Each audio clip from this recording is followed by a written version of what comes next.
የእድል የልጅነት ፎቶዋና እንዲሁም ደግሞ መስቀሏ ገጠር ያለው አባባ ከሚባለው በላይ ሁሉንም ስለሚያውቅ አምጥቶ ለእድል እናት ሲያስረክባት ራሷን መቆጣጠር አቅቷት በድንጋጤ ፈጠጠች።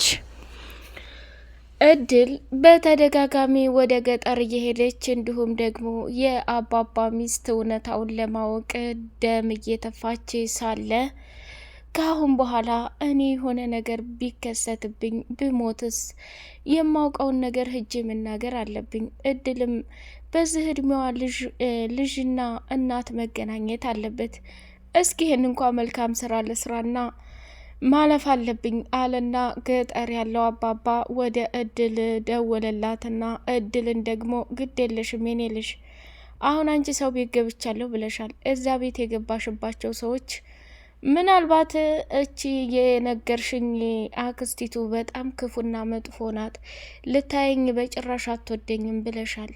ግድ የለም ወደዛው ሰጅኝና የተፈጠረውን ነገር በሙሉ አይቼ ልቤ የነገረኝን ነገር መፈጸም አለብኝ ብሎ ተናገረ። ገጠር ያለው አባባም እድል እንግዲህ ሰተት ብሎ ወደ ከተማ ከመጣ በኋላ ተቀበለችና ወደ ወይዘሮ ገነት ሳሎን አብረው ቁጭ አሉ። አንቺ ሴት እንደ ሁኔታ ሳይሽ የዋህና ምስኪን ነሽ፣ እህትሽ ደግሞ በጣም ክፉና አደገኛ ሴት እንደሆነች እየነገርሽ ነው። ለማንኛውም እስኪ ይህን እቃ ክፈችውና ድሮ እድል የመኪና አደጋ ሲደርስባት እዛ ሰፈርና አካባቢ የመጀመሪያ ተቀዳሚው እኛ ስለነበርን ይህንን ነገር አስቀምጨው ነበር። ምናልባት የእድል ቤተሰቦች ፍለጋ ሊመጡ ይችሉ ይሆናል፣ የሆነ ቀን አስፈላጊ ይሆናል ብዬ አስቀምጨው ነበር። ግድ የለሽም ክፈችውና ተመሳሳይ ከሆነ እውነትም እድል ልጅሽ እንደሆነች የምታረጋግጭበት ይሆናል።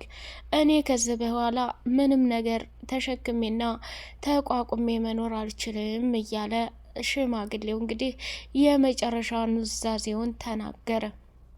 እድልም ደግሞ እንዲያባባ ይህንን የመሰለ መረጃና ፋይል ተቀምጦ ባለፈው ስለ ቤተሰቦቼ የምታውቁትን ነገር ንገረኝ እያልኩህ አንተ ግን ይህንን ነገር እንደልደብቀኝ ትችላለህ ብላ ቀወጠችው።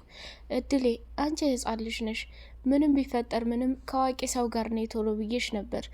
ገጠር ያሳደገችሽም እናትሽ ወይዘሮ ምህረት በተደጋጋሚ ስለ አክስትሽ እየመጣች ብዙ ጊዜ አንቺን እንደምትፈልግ በሙሉ ነግሪያት ነበር።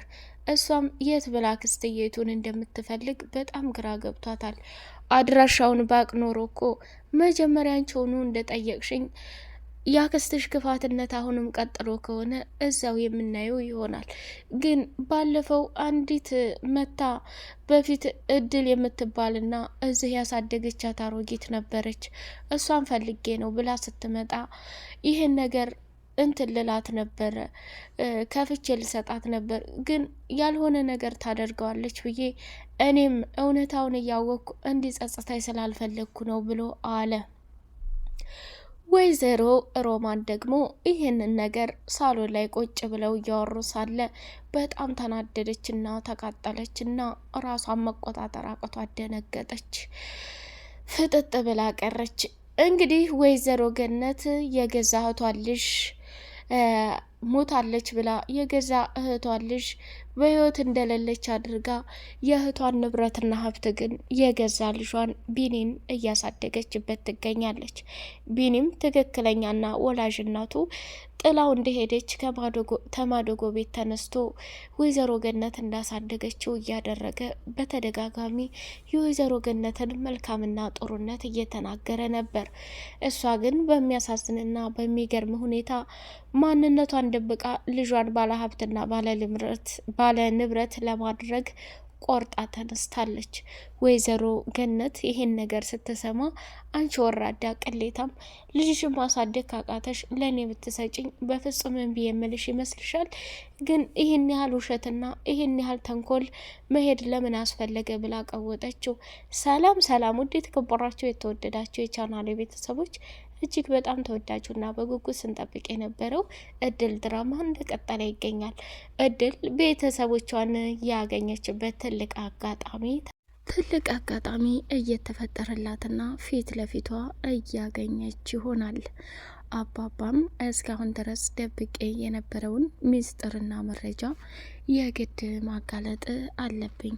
ምክንያቱም እስካሁን ያደረኩት ነገር በጣም ስህተትና እያወቅኩኝ እውነታውን መናገር ነበረብኝ ሲል በራሱ ከባድ ጸጸት ውስጥ ገብቷል።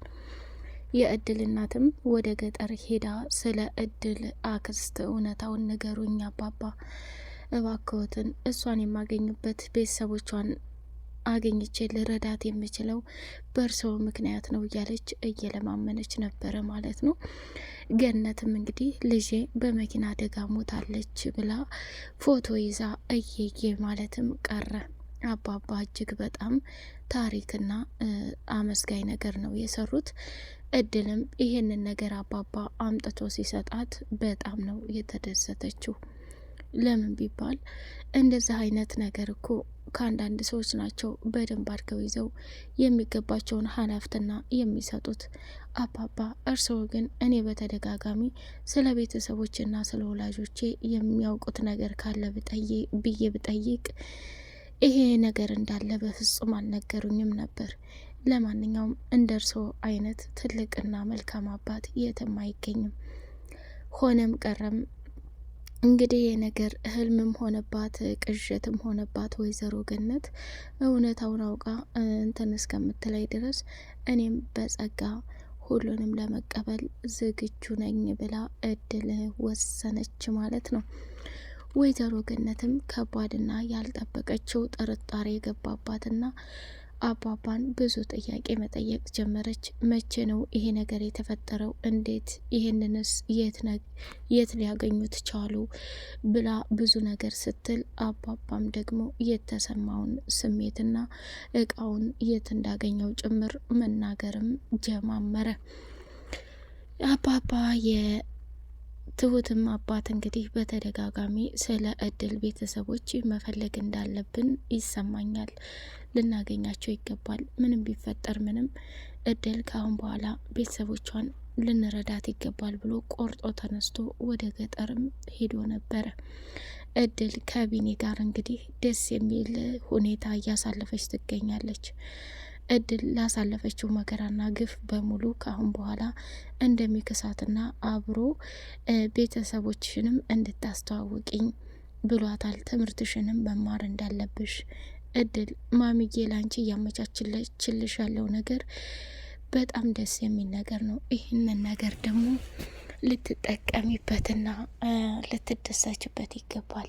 ማሚ በህይወቷ የሚያስደስታትን ነገር ማድረግ ከፈለገች አንቺ ደግሞ ጎበዝ ነሽ፣ ጠንካራ ነሽ፣ ራስሽን ታስከብሪያለሽ። እነዚህን ነገር ደስ በሚል ሁኔታ መፈጸም አለብሽ ብሎ ነው እየነገራት። እድልም ከሚባለው በላይ በጣም ደስ ብሏት ቢኒም ለአንገቷ ሀብል ሜላት የነበረውን የተገዛላትን እሷ ለሌላ ሰው ሽጣው ነበር። ቢኒ ደግሞ ይሄ ውድ እቃ እናቴ ለሜላት ለማስደሰት ብላ ብትገዛ እሷ ግን ለገንዘብ ብላ ሸጠችው።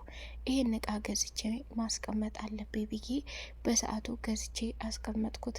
አሁን ሳስብ ይሄ ስጦታ የሚገባው ላንቺ ነው ብሎ አንገቷ ላይ ሲያስርላት ወይዘሮ ገነትም በጣም ተደሰተችና ቢንዬ አንተ በጣም አስተዋይና መልካም ሰው ነህ፣ እድልም በጣም ጥሩ ሴት ናት፣ ይሄ ነገር መደረጉ ቢያስደስተኝም ለበጎ ነው ብላ አለችው።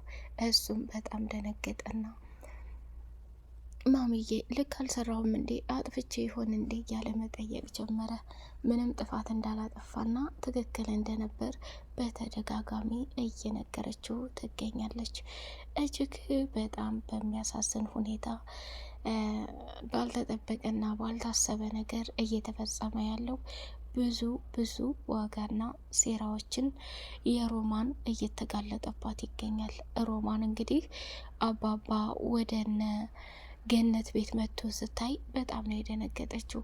በዛ ላይ ደግሞ እድልን እሷ ይሄንን ነገር ለማጥፋትና እሷን ለመግደል እንደምፈልግ በፍጹም እድል የምትባል ሴት በህይወት እንደሌለች አድርጋ ለገዛ እህቷ በውሸት ሞልታታለች። አሁን ላይ እያንዳንዱ ያደረገችው ነገር እንዲሁም ደግሞ ቢኒያም ልጇ መሆኗን መደበቋ ከዛ ደግሞ የወይዘሮ ገነትን ንብረትና ሀብት ለልጇ ብላ ዙሪያ ጥምጥም መሄዷ የክህደቷ ጉድ እየተጋለጠ ይገኛል። ሜላት ገንዘብ ሳይሆን ከወይዘሮ ገነት የምትፈልገው ነገር ቢኒን ብቻ ነው። ቢኒ ወንድሜ ነው ብላ በፍጹም አምና አልተቀበለችም። እስካሁንም ድረስ በማደጎ ወይንም ከወይዘሮ ገነት እጅ ላይ አብረን ስናድግ ምን ያህል እንደማስበው ለወደፊት ምን ያህል እንደሚያስፈልገኝ እንደምወደውና እንደማፈቅረው ከሱ ጋር ትክክለኛ ህይወትን መስርቼ እንደምኖር እያሰብኩ ነበር። በመጨረሻ ግን እች ያልተጠበቀች ሰላቢ እድል መታ አይኑን እሷ ላይ ጣለባት። ስለዚህ እሷም ደግሞ እንደምትወደውና እንደምታፈቅረው ይታያል። ይህን እንዴት አድርጌ ማሸነፍ እንዳለብኝ የተንኮል ጉድ እንዲነግርኝ ይፈልጋለሁ ብላ ሮማን እንግዲህ ወደ አዲሱ ቤት ከመጣች በኋላ ወደ ክችን ሰተት ብላ ገብታ አንቺ ወራዳ ቅሌታም፣ እንዴት አባሽ እህቴን ይህንን ያክል በእኔ ላይ እንድትጨክንና የአረመኔነት ስሜት እንዲሰማት አደረግሽ? ይሄ ሁሉ የአንቺ ሴራ ነው። የኔ እህት በድንገት ቤቷን ተነስታ ልትቀይር አትችልም። ቆይ አንቺ አላማሽ ምንድን ነው? እናትና ልጅን ለማለያየት ነው እንዴ? እኔ እኮ የቢኒ እናት ነኝ ብላ ስትል እሱም ግድግዳ ላይ ተለጥፎ ሁሉንም ነገር ከሰማ በኋላ ራሱን መቆጣጠር አቅቶት ደንግጦ ቀረ። ለረጅም ጊዜ ስትጠብቀው የነበረውን እውነታ ልታፈርጠው ትንሽ ቀርታለች። ወይዘሮ ገነትም እስካሁን ድረስ ቢኒያም የወይዘሮ ሮማን ልጅ መሆኑን በፍጹም አታውቅም። በሰዓቱ ከማዶገው ቤት አምጥታ ለገነት መስጠቷን ብቻ ነው የምታውቀው። ግን በእህቷ ላይ ይሄንን ሁሉ ተንኮልና ሴራ እየሰራችባት መሆኑን ስታውቅ ወይዘሮ ገነት ምን ይሰማታል? እድልስ በዚህ አጋጣሚ ወላጅ እናቷ ገነት ስትሆን ምን አይነት ስሜት ይሰማታል ማለት ነው? ሜላትስ የምትወደውንና የምታፈቅረውን ቢንያምን ከእድል እጅ ቀምታ እንዴት ለራሷ እንደምታደርግ እጅጉን በጣም በጉጉት ለማየት ወደድን። የአባባ ሚስት ወይዘሮ ምህረት እድል በዚህ አጋጣሚ ቤተሰቦቿን ስታገኝ ምን አይነት ስሜት ይሰማታል? አባባስ የእድልን ቤተሰቦች ለማግኘት ብዙ መስዋዕትነትና ዋጋ እየከፈለ ይገኛል። ይብለጥ ከ12 ዓመት በላይ አብራት የቆየችው የአባባ ሚስት ምህረት መታ እውነታውን ለወይዘሮ ገነት ፍርጥርጥ አድርጋ የምትናገር ይሆን የሚለውን በጉጉት ለማየት ቸኮልን። እድል እስካሁን በኋላ ትምህርቷን እዛ ቤት የምትቀጥለው እንደ ሰራተኛ ሆና ነው ወይስ ትክክለኛና ወላጅ እናቷን ወይዘሮ ገነት መሆኗን ካወቀች በኋላ ነው የሚለው በጣም አጓጊና ሰርስፌንፍ የሚያደርግ ነው። ውድ የቻናል ቤተሰቦች ቻናሉን ላይክ፣ ሰብስክራይብ እያደረጋችሁ ለምታበረታቱኝ እናመሰግናለን። የእድልን መጨረሻ በጉጉት ለማየት እንዲሁም ደግሞ ቢኒ ወይዘሮ ሮማን እናቱ እንደሆነ ስታውቅ እያወቀ ነው እንግዲህ ሙሉ ለሙሉ ሲያረጋግጥ ምን ይሰማ ይሆን? ሰላማችሁ ብዝት ይበልልኝ።